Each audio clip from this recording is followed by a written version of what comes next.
You walk into the Monday morning meeting with your coffee in one hand and your carefully prepared report in the other. You spent the entire weekend on it, double-checking every figure, cross-referencing every source. You present your work to your boss and they stare at you for a moment. Then they smile, shake their head gently, and say something that makes your stomach drop. They say you never submitted the initial draft. They say you missed the deadline. They say you are imagining things. They say you are being too sensitive. You know you are right. You know you sent that email. You know you met that deadline.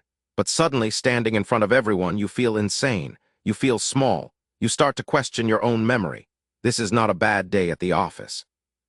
This is a systematic attack on your reality. This is workplace gaslighting. Let us sit down together and look at the evidence. The numbers are stunning.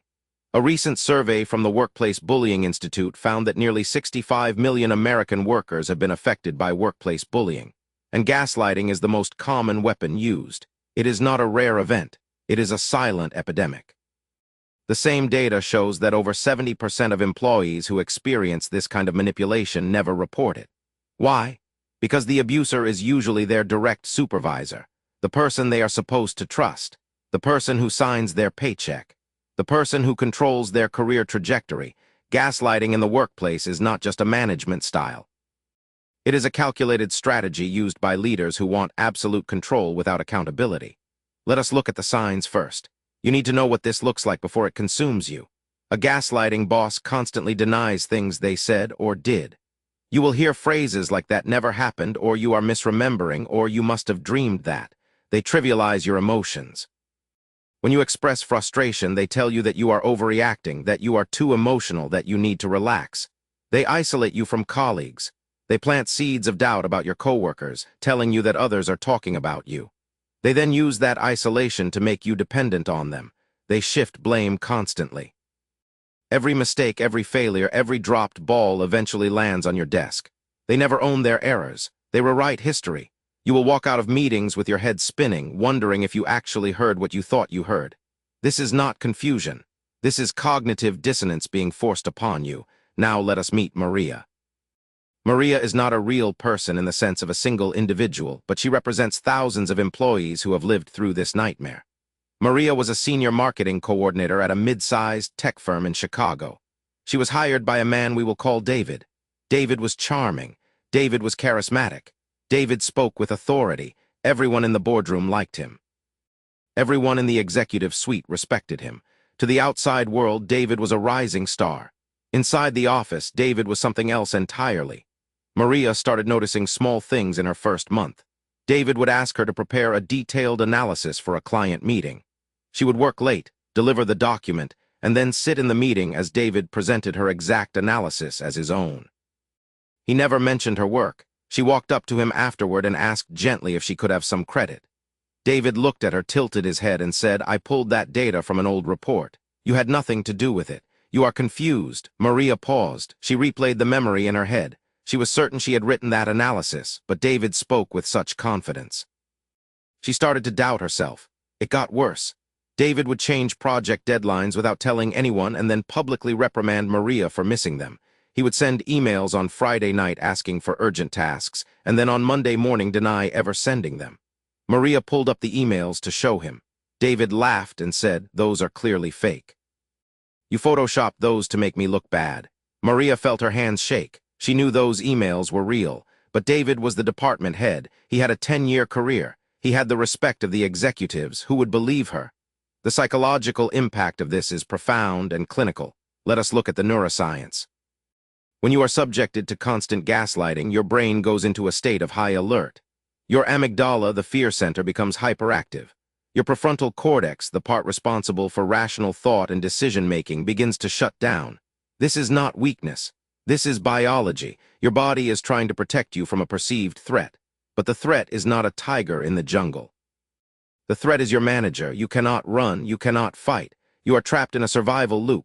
Chronic gaslighting leads to a condition often called narcissistic victim syndrome. The victim starts to internalize the abuser's voice.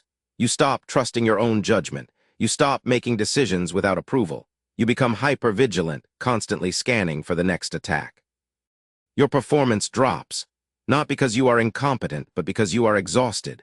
You are spending so much mental energy defending your reality that you have none left for actual work. Studies from the Journal of Occupational Health Psychology show that victims of workplace gaslighting report a 40% decrease in productivity. But more alarming, they report a 65% increase in anxiety and depression symptoms. This is not a management problem. This is a public health crisis. Let us talk about the legal implications because this is often the missing piece. Many people do not realize that workplace gaslighting can intersect with labor law. In severe cases, it constitutes emotional abuse. If the gaslighting causes physical symptoms such as migraines, insomnia, or high blood pressure, it may be classified as a workplace injury.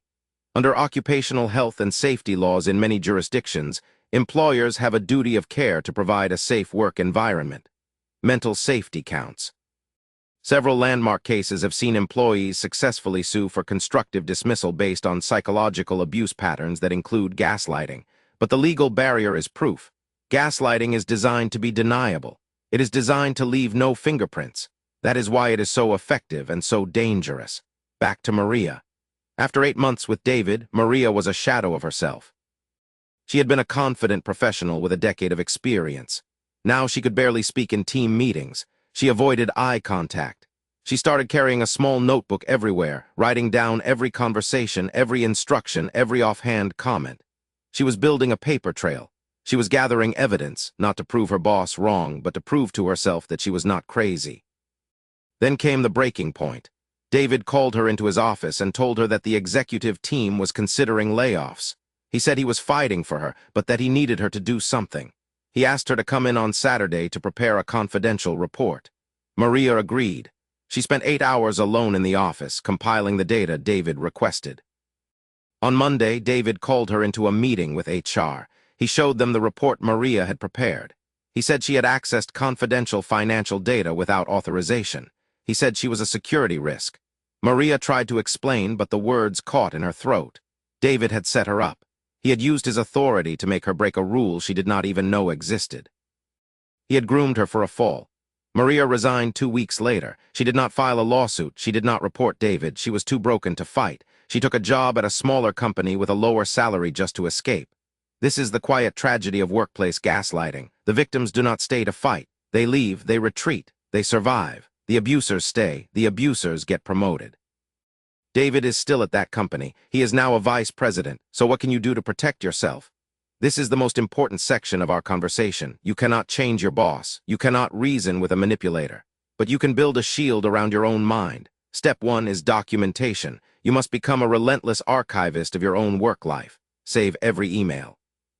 Screenshot every message. Keep a daily log of conversations with timestamps and direct quotes. Write down exactly what your boss said and exactly what you said. This serves 2 purposes. It protects you legally, but more importantly, it protects your sanity. When your boss tells you that you are imagining things, you can look at your notes and say, no, I have it written down. The evidence exists outside of your memory. Step 2 is verification. Never rely on verbal instructions alone. After every conversation with your gaslighting boss, send a summary email. Frame it professionally.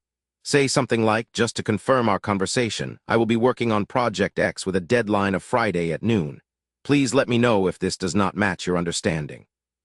This tactic forces accountability. It creates a record. If your boss denies the conversation later, you have proof. They will learn to be more careful with you.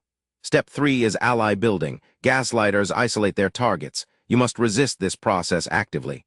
Cultivate relationships with trusted colleagues. Talk to them about your experiences. Ask them if they have noticed similar patterns. You will often find that you are not the only victim. The gaslighter likely has a history of this behavior.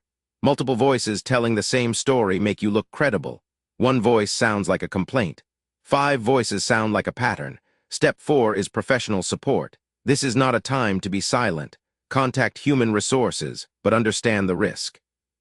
HR exists to protect the company, not you. If you go to HR, go prepared. Go with your documentation. Go with your allies. Go with a clear timeline of events. Do not go in with emotions. Present it as a pattern of behavior that creates liability for the organization. Frame it in terms of risk management. That is a language HR understands. Step 5 is the hardest one. You must be willing to leave. I know that sounds extreme. I know you need that paycheck. I know you have bills and a mortgage. I know you have invested years into that career. But your mental health is more valuable than any job title. Your sense of self-reliance is more important than any salary. A study from Harvard Business Review found that employees who stay in toxic environments for more than 2 years suffer long-term neurological changes that affect their ability to trust and perform even in healthy workplaces. The damage is cumulative. The longer you stay, the harder it is to heal. Let us look at the bigger picture here. Why do companies allow this behavior to continue? The answer is sad but simple. Gaslighting works. It keeps employees compliant. It silences dissent. It maintains the hierarchy. A boss who gaslights is often seen as a strong leader by upper management. They hit their numbers. They control their teams. The collateral damage of broken employees is invisible to the executives. It is written off as turnover.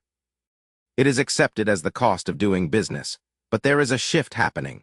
The conversation around mental health in the workplace is changing. Younger generations are less willing to tolerate abuse. Remote work has made documentation easier. The power dynamics are slowly shifting, but the change is slow, too slow for the Marias of the world. As you walk away from this script, I want you to internalize one truth. You are not crazy, you are not sensitive, you are not overreacting. If you feel like your reality is being stolen from you, it probably is. Trust your gut. Your gut is the part of you that your boss cannot control. Your gut is the part of you that remembers the truth before your boss rewrote it. Listen to that voice. Write down what it tells you.